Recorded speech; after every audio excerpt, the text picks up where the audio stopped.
Welcome student, Rastogi online coaching classes में आपका स्वागत है।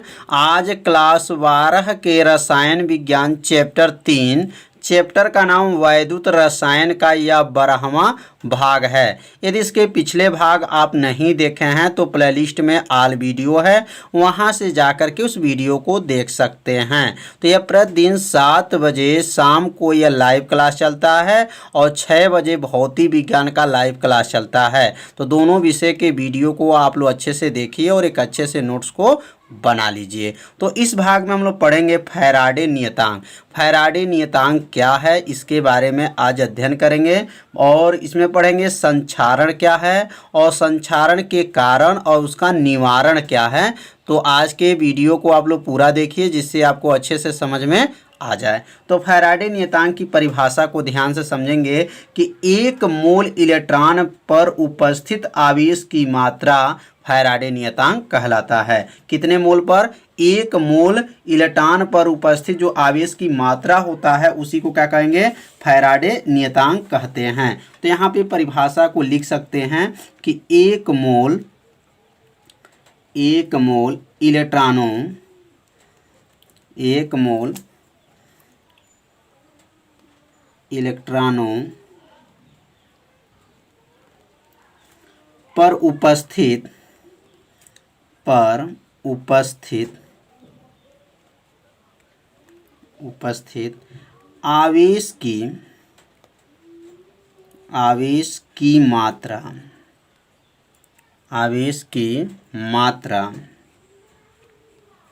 आवेश की मात्रा को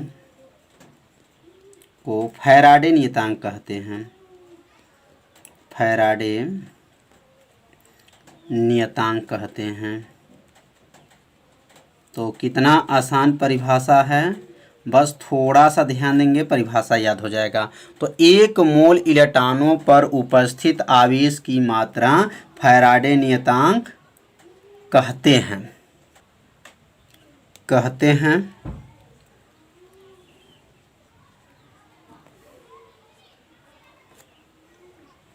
इसे F से प्रदर्शित करते हैं। किसे?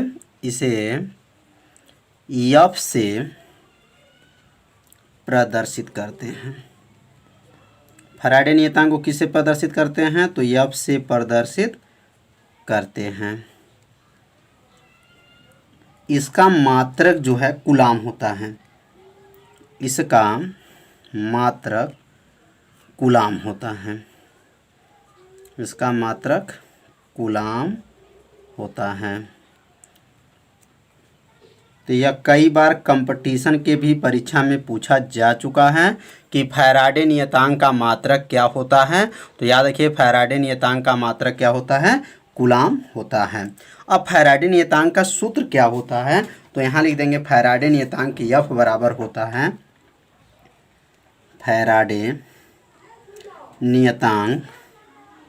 फैराडे नियतांक इसको सूत्र होता है F बराबर होता है F बराबर N E होता है।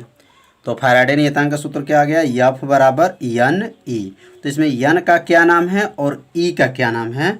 तो यहाँ लिख सकते हैं जहाँ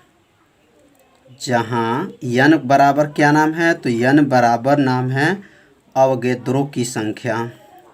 अवोगैड्रो संख्या। तो N का नाम याद रखिएगा, अवोगैड्रो की संख्या हो जाएगा। और उसका मान क्या होता है? तो N का मान याद रखे रहिएगा। इसका मान होता है, क्लास आप लोग 11 में पढ़े होंगे, 6.022 गुणे 10 के पावर क्या होता है? 23 होता है। और E का नाम है इलेक्ट्रॉन पर आवेश होता है और इसका मान होता है 1.6 गुणे 10 के पावर -19 कूलाम होता है। E का मान क्या होता है? तो 1.6 गुणे 10 के पावर -19 कूलाम होता है। अगर यहाँ N का मान और E का मान यहाँ रख करके और गुणा कर दिया जाए तो किसका मान निकल जाएगा? फैराडे नियतांक का मान निकल जाएगा। अब यहाँ लिखेंगे F बराबर अब N का मान कितना है? तो 6.022 गुणे 10 के पावर क्या है? 23 है गुणे। और ई का मान क्या होता है, तो ई का मान यहाँ पे देखिए यन ई है, तो यहाँ पर यन का मान हो गया, और ई का मान होता है 1.6 गुणे 10 के पावर -19 है। जब इसको गुणा करके जब सॉल्व करेंगे तो सॉल्व करने पर इसका मान आएगा 96,488। इसको गुणा कर लीजिएगा तो कितना आ जाएगा 96,488। लगभग यहाँ पर इसका मान हो जाएगा 96,500 लिख सकते हैं। ये 488 है तो लगभग इसका मान होता है 96,000 क्या होता है 500 क्या हो जाएगा कूलाम।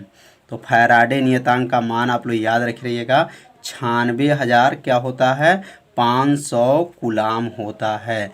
तो आगे चल के इस मान का प्रयोग किया जाएगा न्यूमेरिकल में, तो एफ का मान 96,500 कूलाम होता है। अब इसका परिभाषा भी लिख सकते हैं। एक फैराडे जो है कितने बराबर है, तो लिखेंगे यहाँ पर एक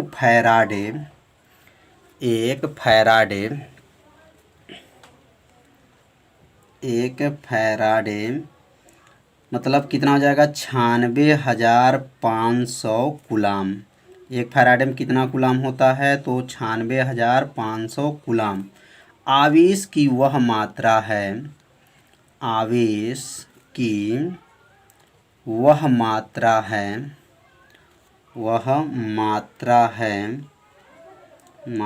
है, जो किसी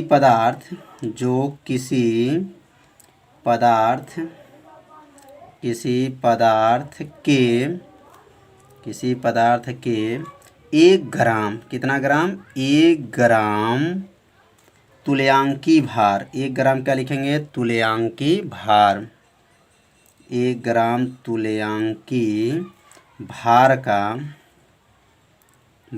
का ऑक्सीकरण क्या लिखेंगे तुल्यांकी भार का ऑक्सीकरण या अपचयन करता है, ऑक्सीकरण या क्या करता है अपचयन करता है। तो एक फैराडे की परिभाषा भी आप लोग याद कर लीजिए। तो क्या लिखेंगे एक फैराडे मतलब 96,500 कूलाम आवेश की वह मात्रा होता है जो किसी पदार्थ के कितने 1 ग्राम क्या तुल्यांकी भार का ऑक्सीकरण या अपचयन कर सकता है। तो इस परिभाषा को अपने कॉपी में क्या कीजिए नोट कर लीजिए, और नोट करते चलेंगे तो इससे क्या होगा आपको अच्छे से याद भी हो जाएगा। तो अब हम लोग पढ़ेंगे वैद्युत अपघटन का उपयोग कहाँ कहाँ करेंगे। तो अब यहाँ लिखेंगे वैद्युत अपघटन का उपयोग। वैद्युत अपघटन का कितना नियम होता है, तो वैद्युत अपघटन के फैराडे का 2 नियम होता है जो कल के वीडियो में बताया गया। यदि उस भाग का वीडियो आप नहीं देखे हैं तो उस वीडियो को आप लोग प्लेलिस्ट से जा कर के देख सकते हैं। तो ये वैद्युत अपघटन का उपयोग कहाँ करेंगे, तो वैद्युत अपघटन का उपयोग जो है निम्न है। पहला यहाँ नोट करेंगे इसका उपयोग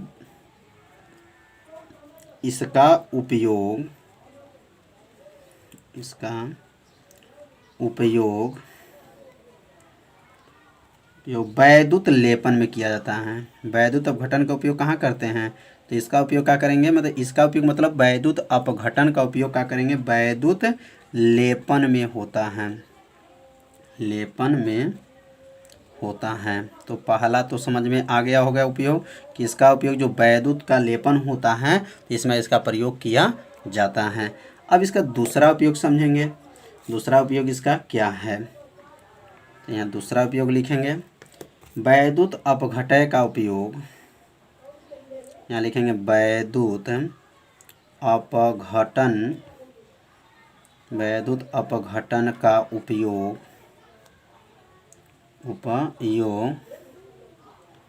धातुओं के निष्कर्षण होता है। उपयोग किसमें धातुओं के निष्कर्षण में होता है, धातुओं के निष्कर्षण में होता है। निष्कर्षण में होता है। तो दो उपयोग समझ में आ गया होगा। पहला जो इसका उपयोग होता है वैद्युत लेपन में होता है, और दूसरा जो वैद्युत अपघटन का उपयोग होता है धातुओं के किस में होता है, निष्कर्षण में होता है। अब तीसरा उपयोग के बारे में समझेंगे। तो अब यहाँ लिखेंगे तीसरा जो इसका उपयोग कहाँ होता है, तो ये लिखें इसके द्वारा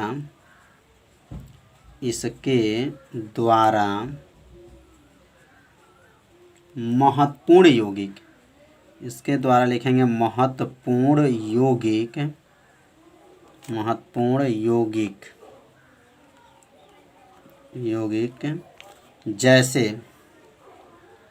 जैसे H2O2, इसका क्या नाम है, तो हाइड्रोजन पारा ऑक्साइड नाम है। याद रखिएगा इसका क्या नाम है, हाइड्रोजन पारा ऑक्साइड।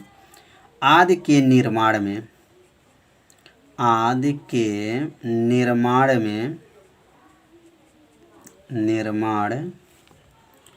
में किया जाता है। तो वैद्युत अपघटय का उपयोग जो तीसरा क्या है, तो इसके द्वारा जो महत्वपूर्ण यौगिक जो है जैसे हाइड्रोजन पेरोक्साइड आदि के जो निर्माण में इसका क्या किया जाता है, प्रयोग किया जाता है। अब चौथा इसका उपयोग लिखेंगे, चौथा वैद्युत अपघटन का उपयोग चौथा क्या है, तो लिखेंगे वैद्युत अपघटन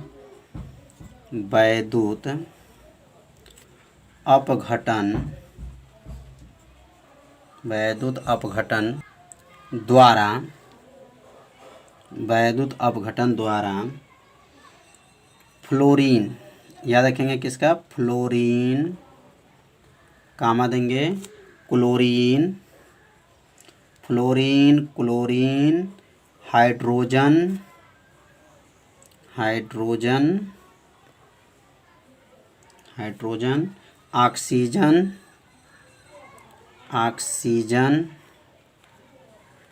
ऑक्सीजन आदि गैसों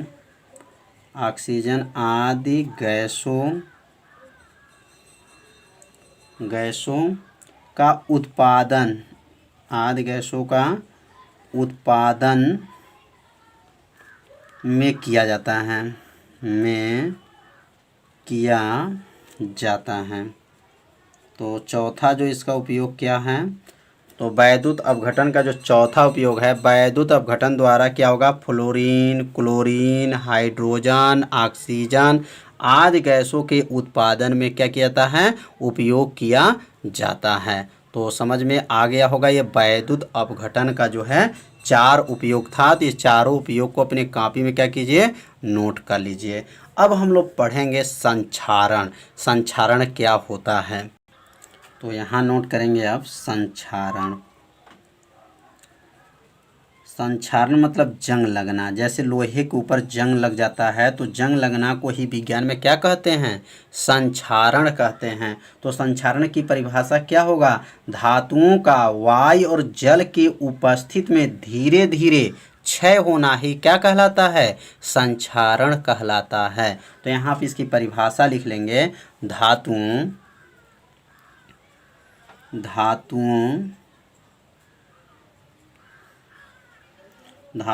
का वायु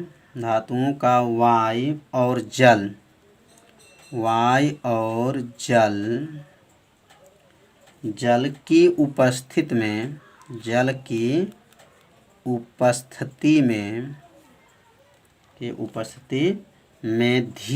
की उपस्थिति में धीरे धीरे क्षय होना, क्षय होना संक्षारण कहलाता है। कितना आसान ये परिभाषा है। क्या लिखेंगे, धातुओं का वायु मतलब हवा और जल के उपस्थिति में धीरे धीरे क्षय मतलब हानियाँ होना क्या कहलाता है? संक्षारण कहलाता है। जब धातु को खुला वायु में या जल के उपस्थित में रख देते हैं तो वह धातु के ऊपर वो क्या लगता है? जंग लग जाता है। उसी जंग को विज्ञान में क्या कहते हैं? संक्षारण कहते हैं। जैसे लोहे पर जंग लगना, यहाँ लिखेंगे जैसे लिख देंगे लोहे पर जंग लगना, लोहे पर जंग लगना, ये पहला इसका उदाहरण हो गया। दूसरा भी उदाहरण लिखेंगे तो लिख सकते हैं तांबे और पीतल पर हरे धब्बे पड़ना। तांबे के अगर बर्तन देखे होंगे तो वहाँ पे जो है उसमें भी जंग लगते हैं। तो तांबे और पीतल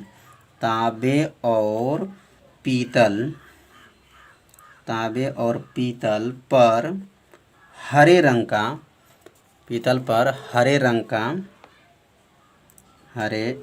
का धब्बा पड़ना। हरे रंग का क्या होता है? धब्बा पड़ना।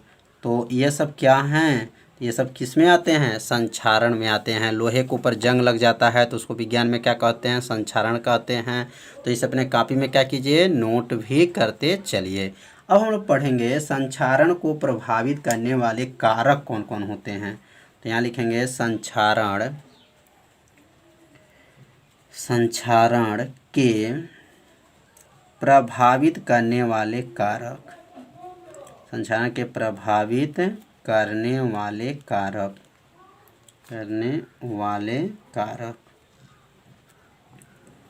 तो संक्षारण को प्रभावित करने वाले कारक जो हैं वह निम्न हैं, ठीक है ना। संक्षारण को प्रभावित करने वाले कारक कौन कौन हैं? तो लिखेंगे यहाँ पर निम्न हैं, और निम्न में क्रमशः एक एक दो जो लिखाएगा उसको अपने कॉपी में नोट करते रहिए और समझते भी रहिए। जहाँ दिक्कत हो वहाँ पर क्या कीजिए? कमेंट भी कीजिए। तो संक्षारण को प्रभावित करने वाले कारक कितने हैं? तो निम्न हैं। निम्न में अब पहला समझेंगे।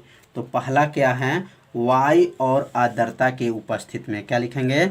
वायु, पहला जो है वायु मतलब हवा, वायु और आर्द्रता के उपस्थिति में,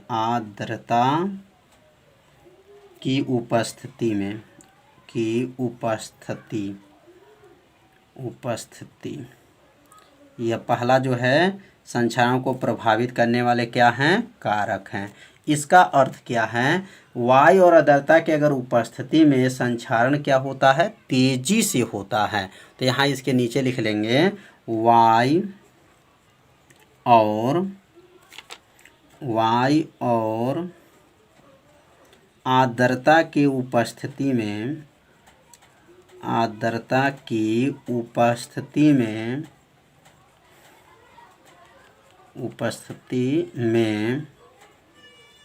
संक्षारण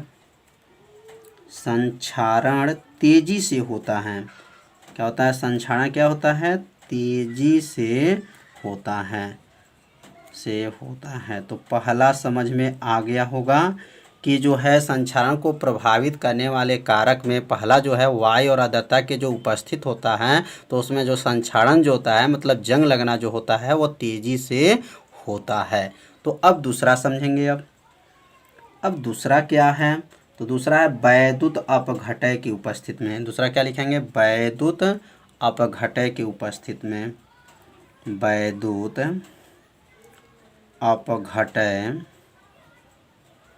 अपघटय की उपस्थिति में। अब इसका अर्थ क्या है? तो वैद्युत अपघटय के अगर उपस्थिति में संक्षारण क्या होता है? तेजी से होता है। तो यहाँ पर भी लिख सकते हैं वैद्युत अपघटय की उपस्थिति में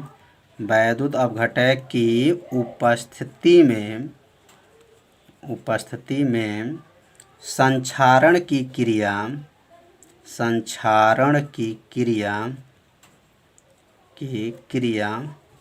तेजी से होती हैं।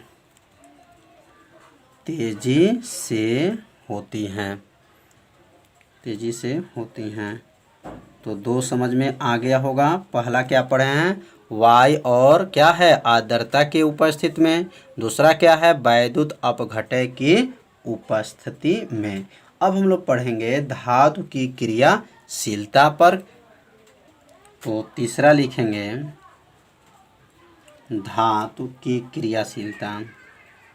धातु की क्रियाशीलता, धातु की क्रियाशीलता पर। तो संक्षारण के प्रभावित करने वाले कारक जो तीसरा क्या है, तो धातु की क्रियाशीलता। तो इसका मतलब जो धातु की क्रियाशीलता अगर अधिक होगी तो संक्षारण अधिक होगा, कम होंगी तो कम होगा। तो यहाँ लिखेंगे वे धातुएं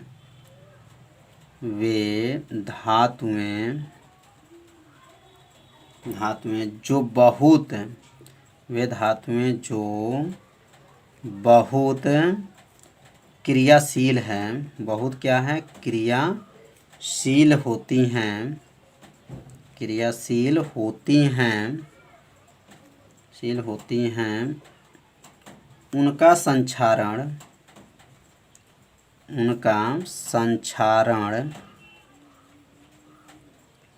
बहुत तेजी से होता है। बहुत क्या होता है, तेजी से होता है।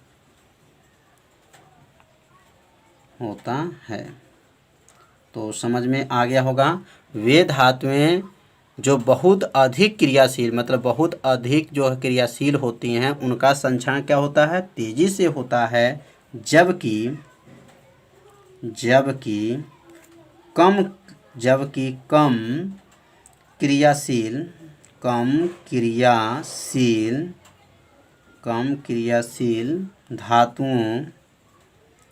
क्रियाशील धातुओं का संक्षारण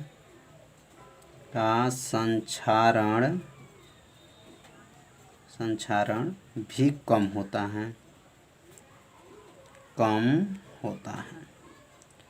तो यहाँ पे जो है, जब अधिक क्रियाशील होंगे तो संक्षारण अधिक होगा, और कम क्रियाशील होंगे तो संक्षारण क्या होगा, कम होगा।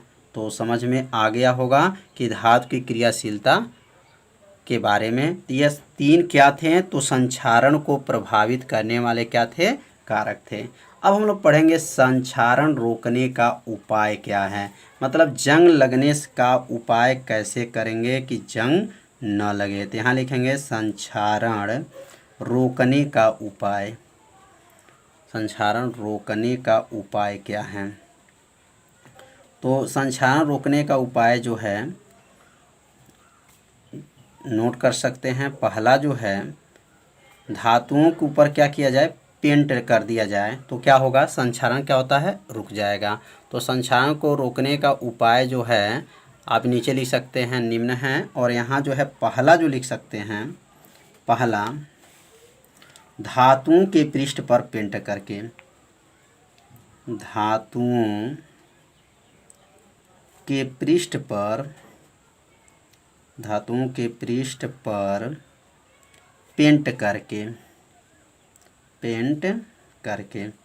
अगर धातुओं के पृष्ठ पर अगर पेंट कर दिया जाए तो संक्षारण का जो है क्या हो जाएगा, कम हो जाएगा। तो इसलिए धातुओं को अगर पृष्ठ पर पेंट कर दिया जाए या तेल लगा दिया जाए, जैसे मोबिल है, ग्रीस है, लगा दिया जाता है, तो उस पर संक्षारण की क्रिया